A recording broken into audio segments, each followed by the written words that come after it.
अस्सलाम वालेकुम बच्चों, उम्मीद है आप सब लोग खैरियत से होंगे। आपने अपने पिछले लेक्चर में हमारी ज़मीन की मश्क को पढ़ा था। उम्मीद है आपने उसको अच्छे से याद किया होगा।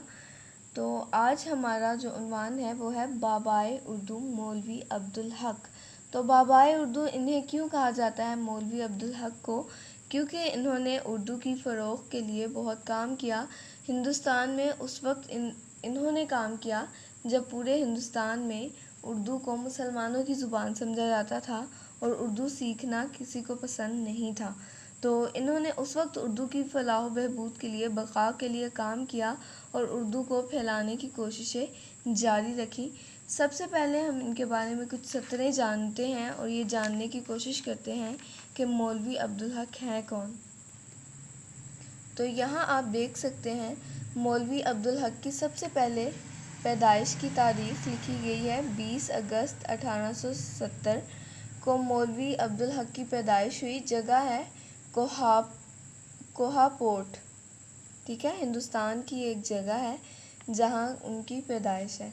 तब पाकिस्तान और हिंदुस्तान एक ही हुआ करते थे और उसको हिंदुस्तान कहा जाता था। बाद में पाकिस्तान ने आज़ादी हासिल की और एक अलग वतन की हैसियत इख्तियार की। उसके बाद 1894 को बीए का इम्तिहान उन्होंने पास किया।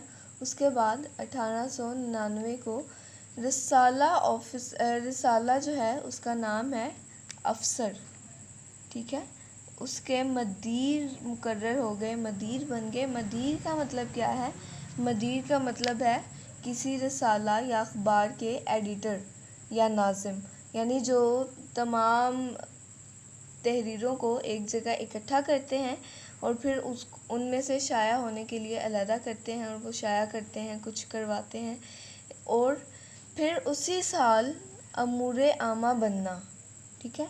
अमूरे आमा यानी सेक्रेटरी बन गए, वो होम सेक्रेटरी बन गए, मददगार बन गए, ठीक है।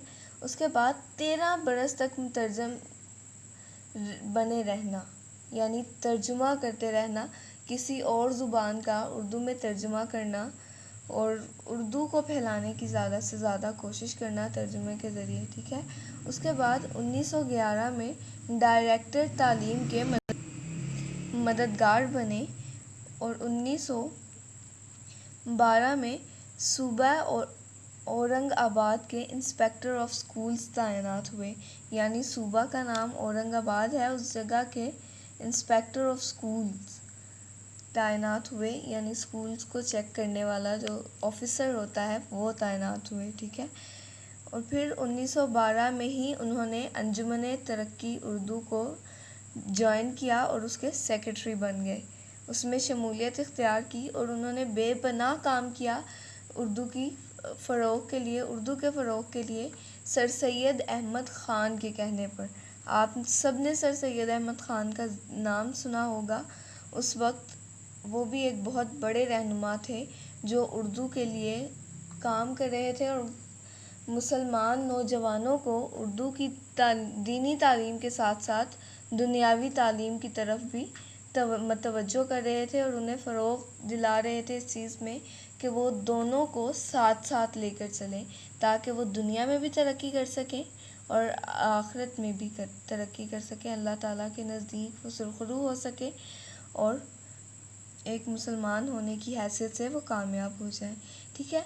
उसके बाद 1930 में जामिया उस्मानिया के शोबा उर्दू के सदर मुकर्रर हो गए, ठीक है। उसके बाद 1947 में अंजुमन तरक्की जो है वो एक अंजुमन थी, ठीक है, तरक्की उर्दू, ये इन्होंने उर्दू की तरक्की के लिए काम किया। वो एक लुटे पुटे काफ़िले की तरह पाकिस्तान आ गई। क्यों आई ये हम आपके सबक में पढ़ेंगे। उसके बाद 14 अगस्त 1961 में बाबाए उर्दू का इंतकाल हो गया, जिन्हें हम मौलवी अब्दुल हक के नाम से भी जानते हैं। उर्दू हमारी कौमी ज़ुबान है। इसकी तरवीज यानी फैलाव की काविशें करना, फैलाव की कोशिशें करना। तरवीज की तरक्की के लिए बहुत से अदीबों ने यानी मुसन्निफ़ों ने लिखने वालों ने काम किया, अदब पर काम करने वालों ने काम किया, जिनमें से एक अजीम बहुत बड़ी शख्सियत का नाम है मौलवी अब्दुल हक। उन्होंने अपनी सारी ज़िंदगी जो है वो एक कौमी फरीज़े पर वक्फ़ कर दी, और वो है, कौमी फरीज़ा क्या था? अपनी ज़ुबान उर्दू का फैलाओ। और भी बहुत सारे उन्होंने जो हैं वो काम सर अंजाम दिए, बहुत सारे अहम काम सर अंजाम दिए मुसलमानों के लिए, पाकिस्तान के लिए। मौलवी अब्दुल हक जो है, ये हम सब ने पढ़ लिया कि वो कब पैदा हुए थे और कहाँ पैदा हुए थे। हिंदुस्तान में वो पैदा हुए थे। अहम बात इनके बारे में जानने वाली ये है कि पहले इनके आबाओ अजदाद वो हिंदू थे, मुसलमान नहीं थे, ठीक है। और उनका कासत बरादरी से ताल्लुक़ रखते थे वो। और अहद शाहजहानी का मतलब है शाहजहान के अहद में, शाहजहान के दौर में उन्होंने इस्लाम कबूल किया, मुसलमान हुए। और मुगलिया हुकूमत के दौर में आपके आबाओ अजदाद जो थे, यानी दादा बाप दादा जो थे, वो महकमा माल की खिदमत को सरअंजाम देते रहे, यानी महकमा माल में अहम खिदमत सरअंजाम देते रहे। बहुत नेक अदात के मालिक थे। बचपन से ही वो आम बच्चे जैसे नहीं थे, उन्हें लड़ाई झगड़े का शौक़ नहीं था, फजूल बातों का शौक़ नहीं था, उन्हें पढ़ाई में दिलचस्पी थी। तो उन्होंने अपने हम उम्र लड़कों से के साथ बैठकर इधर उधर की गप्पे मारने की बजाय, बातें करने की बजाय पढ़ाई पर तवज्जो दी। और उन्होंने मदरसातुल आलूम मुसलमानाने एम ए कॉलेज अलीगढ़ के स्कूल में दाखिल हो गए, और ये उस वक्त का बेहतरीन स्कूल तस्वुर किया जाता था। उसके बोर्डिंग हाउस में, यानी हॉस्टल में, आसान ज़ुबान में कहें तो हॉस्टल में रिहाइश इख्तियार की। और मुसलमान, और उस वक्त जो तहरीकें चल रही थी मुसलमानों की, उनमें सर सैयद अहमद ख़ान की तहरीक से बहुत मुतासिर थे। जैसा कि मैंने आपको पहले भी बताया कि सर सैयद अहमद ख़ान है कौन थे, तो इसी तरह उनकी तहरीक से बहुत मुतासिर थे। लेकिन चूँकि वो दुनियावी तालीम का भी साथ साथ दुनियावी तालीम की तरफ भी लेके आ रहे थे मुसलमान नौजवानों को, तो इसलिए जो है वो मौलवी हजरात उन पर कुफर के फतवे आयद कर रहे थे। लेकिन मौलवी अब्दुल हक को ये बहुत अजीब लगता था कि जो एक बंदा इतने दिलो जान से इस्लाम की खिदमत में, मुसलमानों की खिदमत के लिए कोशा है, उस पर कुफर का फतवा क्यों लगाया जा रहा है। मैट्रिक पास करने के बाद इन्होंने अलीगढ़ के कॉलेज में दाखिला लिया, और बहुत शौक़ व ज़ौक़ की बदौलत इनका जो शुमार था वो लायक फ़ायक तलबात में होता था, होनहार तलबात में होता था। उसके बाद जो है वो ये जानते हैं कि वो अपने इलाके में उनकी क्या हैसियत थी। तो वो अपने इलाके के पहले शख्स थे जिन्होंने अंग्रेज़ी तालीम हासिल करके कॉलेज में एडमिशन लिया था, दाखिला लिया था, ठीक है। और यहाँ पर उनके दिल में मुसलमानों के लिए एक अलग कौमियत का एहसास पैदा हुआ। अलग कौमियत कैसा, मतलब उन्होंने ये सोचा, उनके जहन में ये ख़्याल पुख्ता हो गया कि मुसलमान और हिंदू एक साथ नहीं रह सकते, और मुसलमान हिंदुओं से अलहदा कौम है। इसी ज़माने पर उर्दू पर मज़मून लिखने वालों को एक बहुत अहम तमगा दिया जाता था, तमगा लॉर्डलेस डाउन। तो ये तमगा आपने हासिल किया अपने मज़मूनों की बदौलत। बहुत ख़ास मज़ामीन लिखा करते थे आप उर्दू में। तो सर सैयद अहमद ख़ान को जब इन तमाम ख़ुसूसियात का, सलाहियतों का इल्म हुआ, तो उन्होंने, उनका एक रसाला उस वक्त आया करता था, तहज़ीब व इख़लाक़, तो उसमें मशवरा दिया कि आप यहाँ अपने हुनर का आप मुज़ाहरा कर सकते हैं। फिर उन्होंने वहाँ से अपनी अदबी ज़िंदगी का आगाज़ किया। फिर बीए का इम्तिहान पास करने के बाद आपने मदरसा आसफ़िया, उस वक्त के मदरसा का नाम था, हैदराबाद दक्कन में सदर मौल्लम की हैसियत से काम शुरू कर दिया। मदरसा आसफ़िया को सदर मौल्लम की हैसियत से, सदर मौल्लम आजकल हम हेड मास्टर कहते हैं, उस वक्त सदर मौल्लम कहा जाता था, ठीक है। सदर मौल्लम की हैसियत से काम शुरू किया और रसाला अफसर के मदीर बने। कब बने ये मैंने आपको बताया। तो उसके बाद क्या, उसी ज़माने में अमूर आमा यानी होम सेक्रेटरी जो है वो तैनात किए गए, और फिर 13 बरस तक मुतरजम की हैसियत से यानी तर्जमा करने वाले की हैसियत से खिदमत सरअंजाम देते रहे। उसके बाद मावने डायरेक्टर तालीम के मददगार यानी मावन मुकर्रर हो गए और चंद माह बाद औरंगाबाद के इंस्पेक्टर ऑफ स्कूलिंग तैनात कर दिए गए। तो उसके बाद देखें मौलवी अब्दुल हक को अपनी ज़ुबान से बहुत मोहब्बत थी, तो इसी मोहब्बत का नतीजा था कि उन्होंने अंजुमन तरक्की उर्दू के मोहम्मद बने और फिर इसकी तरावीज व तरक्की के लिए को अपनी ज़िंदगी का मकसद बना लिया। यानी उर्दू ज़ुबान को फैलाने के अपनी ज़िंदगी का सबसे बड़ा मकसद बना लिया। और उस वक्त अपना जितनी भी उनके पास दौलत थी उसको अंजुमन के नज़र कर दिया, अंजुमन तरक्की उर्दू के नज़र कर दिया।